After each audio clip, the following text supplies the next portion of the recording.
In 1981, engineers approved what looked like a perfectly safe design for the Hyatt Regency Skywalks in Kansas City. The plans were reviewed, the math checked out, the intentions were good, no alarms, no protests, no warnings.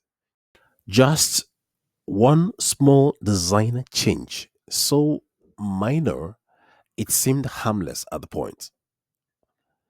But on a quiet evening during a crowded event, the skywalks suddenly collapsed.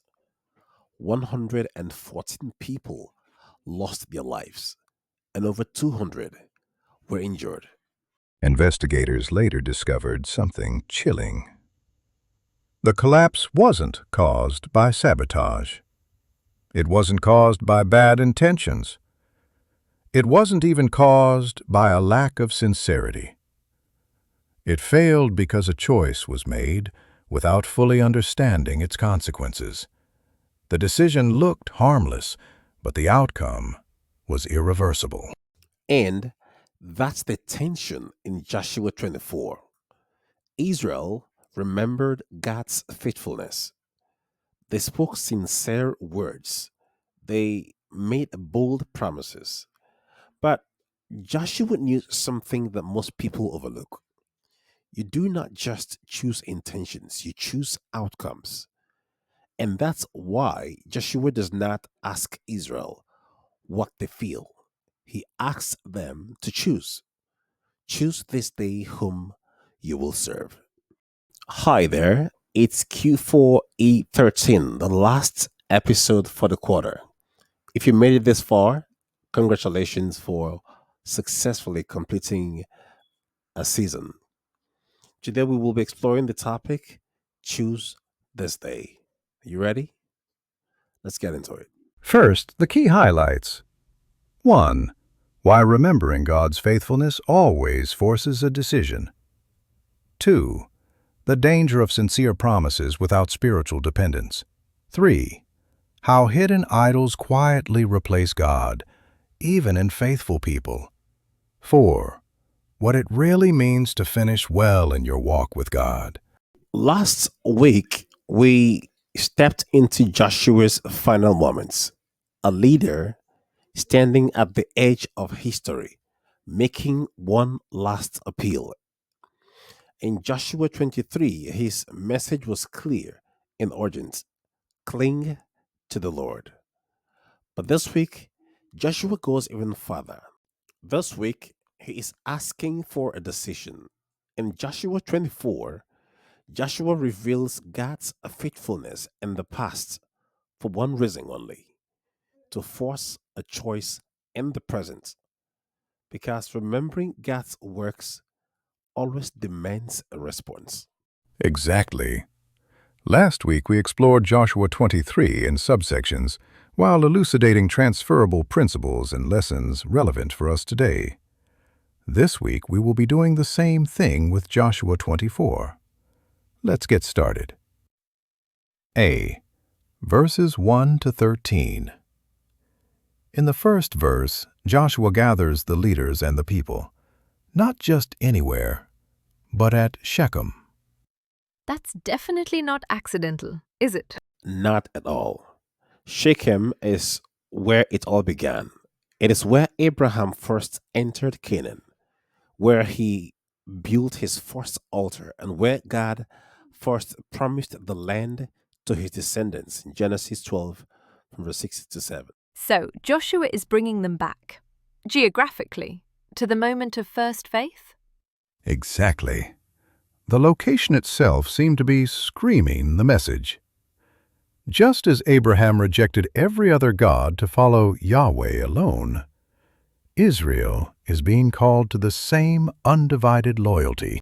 In verses 2 to 13, the Lord gives a quick recap of their history all the way from Terah, the father of Abraham and Nahor, in Ur of the Chaldeans, to Abraham's calling to Egypt, to the Exodus, to victory over the enemies, to the present generation now living in the promised land. That's centuries of history in just a few verses. Yes, and every detail serves a purpose.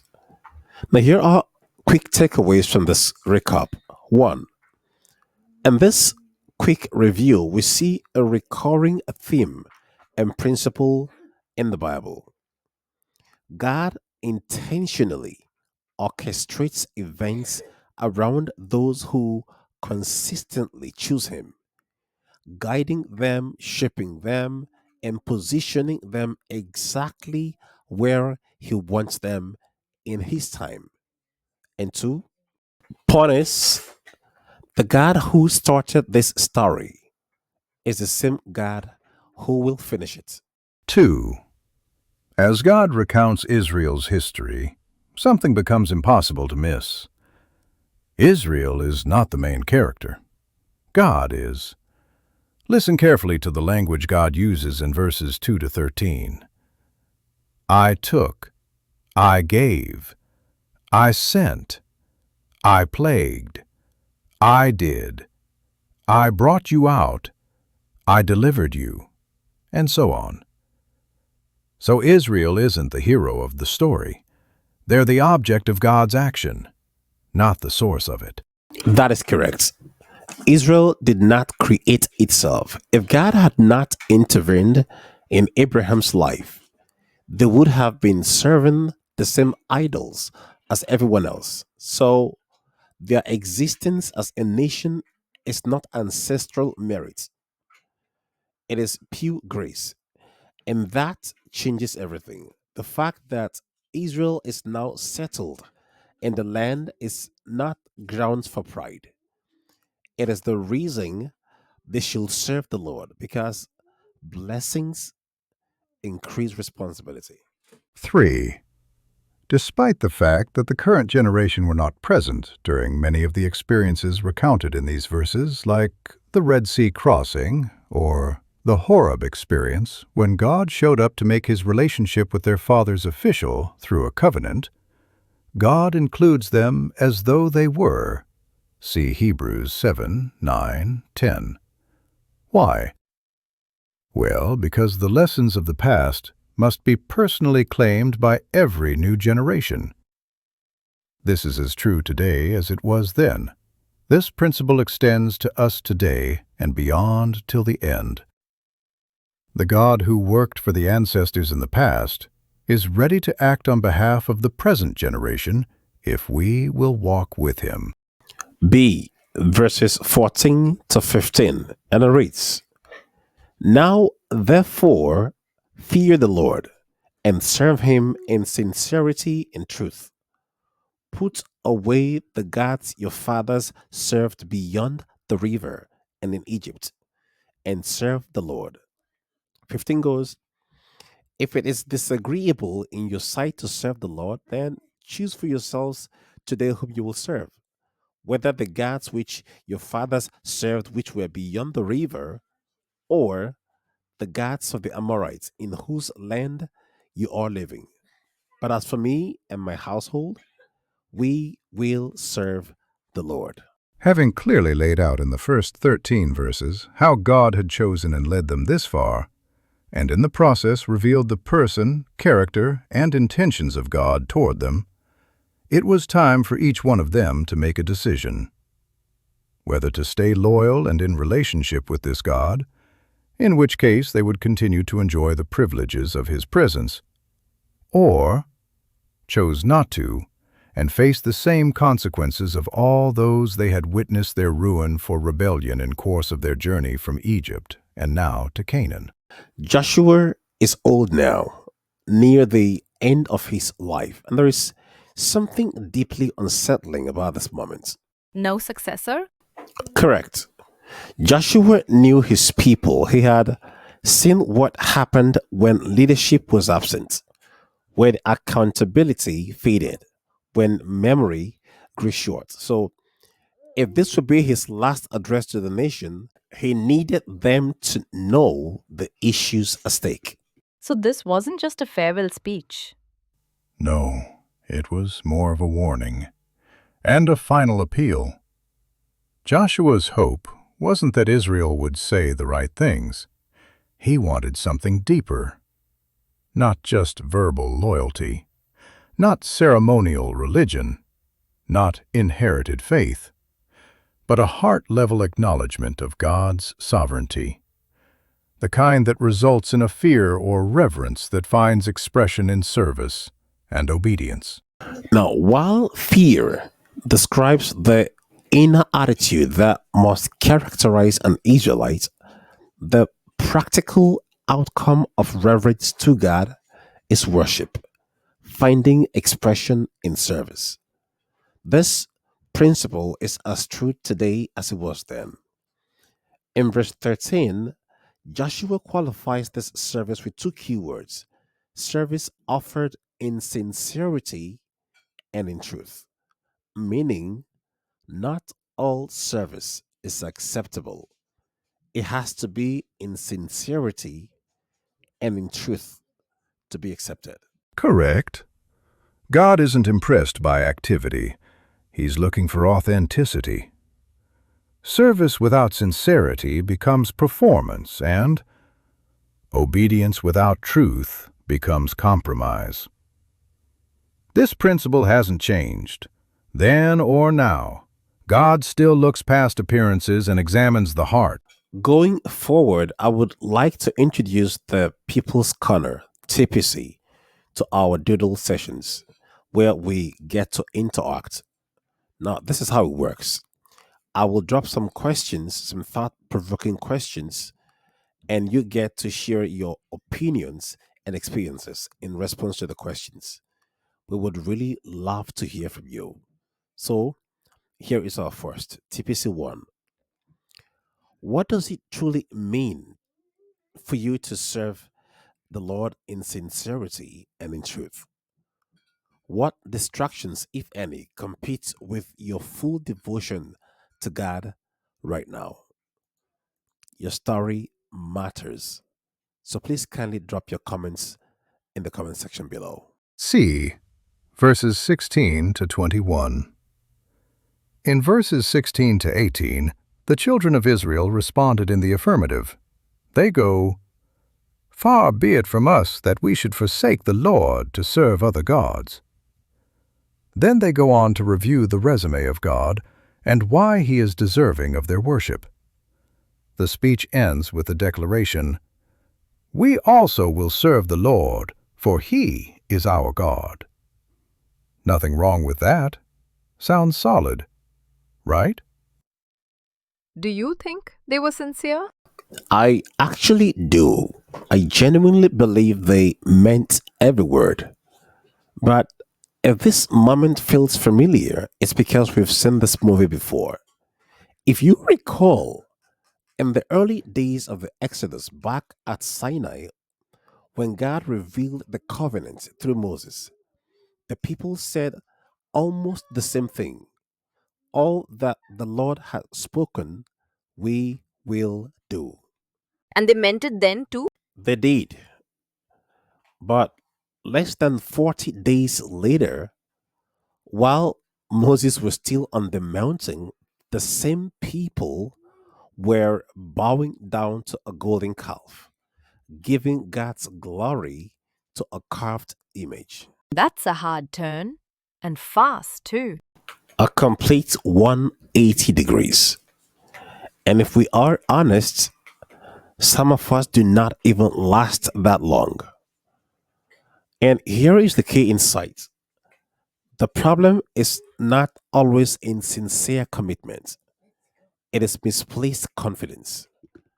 The challenge is humans cannot serve God in their own strength, not by willpower, not by emotional highs, not by mechanical obedience.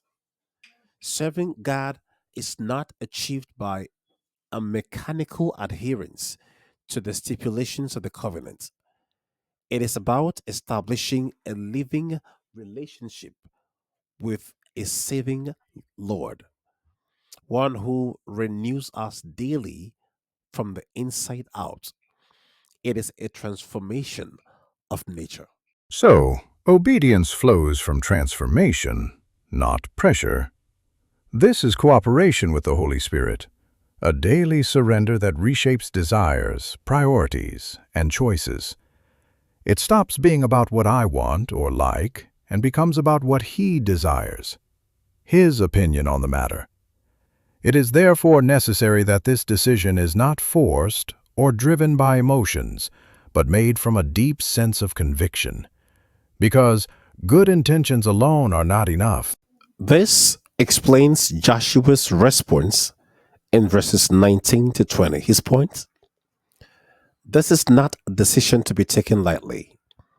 It has both temporal and eternal consequences. And just like we established in our previous sessions, God's reaction to sin is independent of its geography or source. If the people should choose to copy the Canaanites, they will inevitably meet the fate of the Canaanites. But if they choose to honor the Lord, then they will continue to enjoy the privileges of His presence. You get to choose the path you take, but you do not get to decide where the path leads. So the first decision carries all the others with it. Exactly. Choice is free, but the consequences aren't. They are fixed. Subsection D, verses 22 to 24. In these verses, while Israel's response was categorically positive, Joshua wanted them to fully realize what the former generation had not, that God alone could empower faithful obedience. Before there could be any permanent reformation, the people must be led to acknowledge their utter inability in themselves to render obedience to God. It was only by faith in Christ that they could secure pardon for sin and receive strength to obey God's law. This was the missing recipe in the genuine, honest confessions of the Moses-led post-Red Sea Hebrews. And Joshua senses the same danger here, even in the Promised Land. In extension, this concern still looms over us today. The book Patriarchs and Prophets, page 524.1, puts it this way: they must cease to rely upon their own efforts for salvation. They must trust wholly in the merits of the promised Savior if they would be accepted of God. pp. 524.1. Good intentions are great. So are honest confessions. But they are not enough. Without dependence on Christ, obedience collapses under pressure. One of the greatest threats to this dependence was idolatry. They had seen this movie before. With the Moabites, what began as a harmless association, feasts, birthday parties, rituals, social blending, slowly over time shifted loyalty. And that drift ended in Baal worship and a plague that killed over 24,000 people. That moment made one thing unmistakably clear: God takes divided loyalty seriously. Now in the Promised Land, Joshua's words in verses 22 to 23 suggest something unsettling. Some idols may still remain in the camp, maybe not on shelves, but in hearts. Whenever we hear idolatry, we think carved images, ancient gods, and tribal deities. And that's part of it too, but there is more. At the core of idolatry is the principle of giving to someone or something the place, time, trust, or devotion that belongs to God alone. It does not necessarily require physical prostration before an image or making some incantations. If we allow anything or anyone else begin to take the place of and time for God in our lives, it is a subtle form of replacing God, and that too is idolatry. This journey is a divine human partnership. God is willing, but will not force himself on us. We will have to daily, intentionally choose to work with him. This was the recipe then, still is today. E. Verses 25 to 28. To wrap things up, Joshua makes their confession of commitment official.